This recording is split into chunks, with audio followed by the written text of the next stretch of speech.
डाबुगा सरस्वती शिशु विद्या मंदिर रे त्रयोविंश वार्षिक उत्सव अनुष्ठित।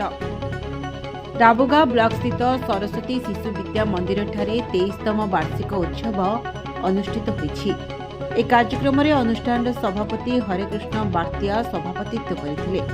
ए कार्यक्रम रे मुख्य अतिथि भावे डाबुगा स्टेट बैंक शाखा परिचालक नीति स्वाई जोगदेई छोट छोट छात्र छात्री को उद्बोधन देथिले।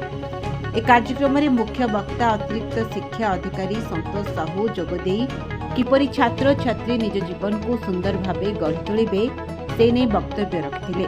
ए कार्यक्रम रे सम्मानित अतिथि भावे अतिरिक्त शिक्षा अधिकारी देवराज गोपाल जोगदेई छात्र छात्री को प्रोत्साहन करथिले।